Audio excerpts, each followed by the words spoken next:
Guys, कई बार हमारी ज़िंदगी में कुछ ऐसा होता है जिसमें हमें ऐसा लगता है कि जितना हम इस दुनिया को समझते हैं ये दुनिया उससे भी ज़्यादा रहस्यमयी और खौफनाक है। कई बार हमें लगता है कि विज्ञान इस दुनिया में बहुत आगे बढ़ चुका है, उसके पास हर एक प्रश्न का उत्तर है। लेकिन तभी हमारे सामने कुछ ऐसी गतिविधियाँ, ऐसी डरावनी गतिविधियाँ होती हैं जिसका उत्तर विज्ञान के पास नहीं होता है। और जब एक इंसान ऐसा कुछ एक्सपीरियंस करता है तो उसकी रूह कांप जाती है। आज की कहानी में कुछ ऐसा ही हुआ।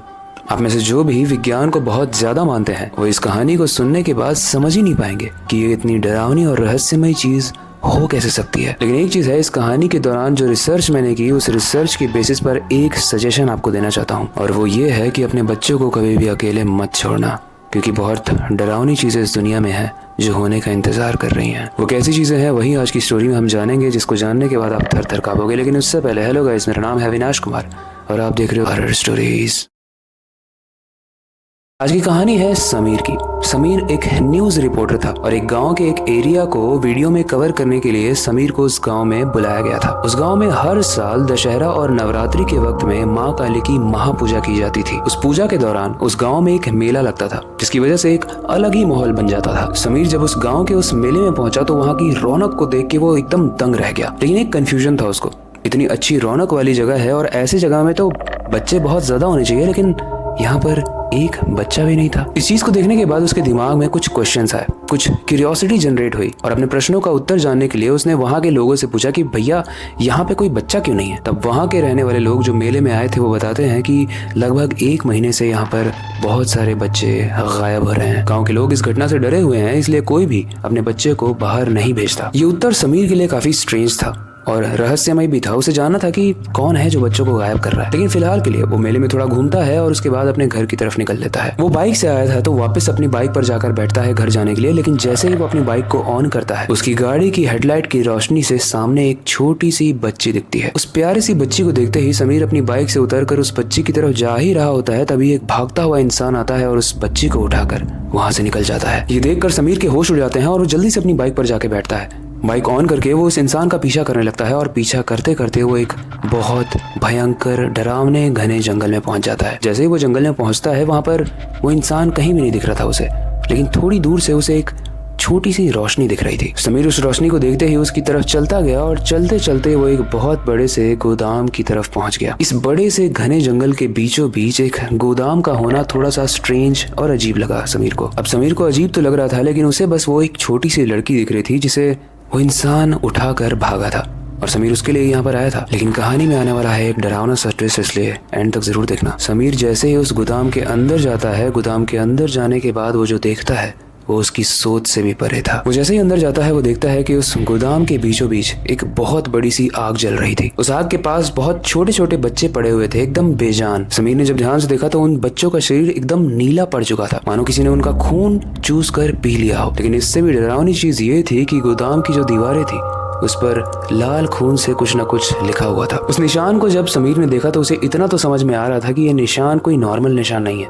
बल्कि शैतानी पूजा या शैतान को बुलाने के लिए जिस तरीके के निशान बनाए जाते हैं ये वैसे निशानों में से एक है। समीर वो सारे ही निशान को देखकर बहुत डर रहा था, लेकिन फिर भी डरते हुए वो अपने फोन को निकालता है और पुलिस को कॉल करके बुलाने की कोशिश करता है। लेकिन तभी उसे पीछे से बहुत जोर से धक्का लग जाता है। धक्का लगते ही समीर भी उन बच्चों के पास जाकर गिर जाता है जहाँ पर वो बेजान बच्चे पड़े हुए थे। और गिरने के बाद जब वो ऊपर देखता है तो वो देखता है कि उसके सामने एक बहुत ही लंबा चौड़ा सा इंसान खड़ा है, जिसके माथे पर एक शैतानी निशान है। उसके मुंह से बहुत सारा खून टपक रहा है और उसके मुंह में बहुत बड़े बड़े कीड़े भी लगे हुए हैं। वो इंसान ऐसा लग रहा था मानो अभी अभी कब्र से निकल कर आया है। उसके माथों के बीचों बीच एक ताबीज लटकी हुई थी और उसके पूरे शरीर पर राख लिपटी हुई थी। वो आदमी देखने में बहुत ही ज्यादा भयानक और खौफनाक था, लेकिन जब तक समीर कुछ कह पाता वो आदमी समीर का गर्दन पकड़ता है और उसे हवा में उठा देता है। थोड़ी देर में समीर का दम घुटने लगता है और वो गिर कर बेहोश हो जाता है। वो आदमी समीर को वहीं पर छोड़कर आग की तरफ बढ़ता है। आग के पास जाकर वो बहुत ही डरावनी आवाज में मंत्रों का उच्चारण करता है और धीरे धीरे वो करता है जिसे सुनने के बाद आपकी रूह कांपने वाली है, क्योंकि वो वहाँ पर पड़े हुए बच्चे को एक एक कर उठाता है और सामने जल रही एक बहुत बड़ी सी आग में उन बच्चों को डालने लगता है। लेकिन स्ट्रेंज बात यह थी, जब वो उन बच्चों को उठा रहा था तो मानो उनके अंदर कोई जान ही नहीं थी, एक कठपुतली की तरह लग रहे थे। और कुछ बच्चे अभी बचे हुए थे और जैसे ही वो एक एक करके बच्चों को डाल रहा था, बीच में उसके गोदाम का दरवाजा टूटता है और पुलिस अंदर आती है। और अंदर आने के बाद पुलिस जो दृश्य देखती है वो देख कर पुलिस को अपनी आंखों पर यकीन ही नहीं होता है। वो दृश्य बहुत डरावना था।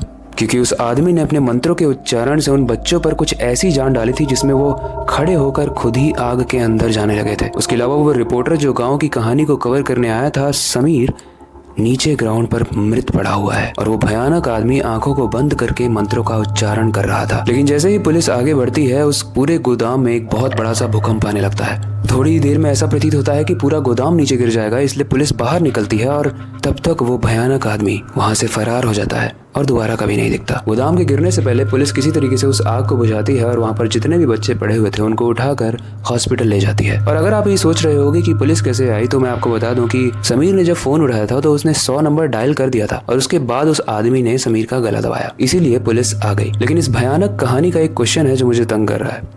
अगर आपके पास इसका उत्तर है तो आप मुझे जरूर देना। वो इंसान उन बच्चों की बलि क्यों दे रहा था? क्या वो कोई शैतानी सौदा कर रहा था या फिर वो एक साइको किलर था? अगर हम सेंसिबल बात करें, साइंटिफिक बात करें, तो काफी सारे ऐसे साइको किलर्स होते हैं जो बिना किसी मतलब के बस लोगों को मारते हैं। कुछ ऐसे होते हैं जो लड़कियों को मारते हैं, कुछ ऐसे होते हैं जो सिर्फ मेल्स को यानी मर्दों को टारगेट करते हैं, और कुछ ऐसे होते हैं जो सिर्फ बच्चों को टारगेट करते हैं। हो सकता है ये वैसा ही हो। अगर आपको ऐसा लगता है तो हमें कमेंट सेक्शन में बताना।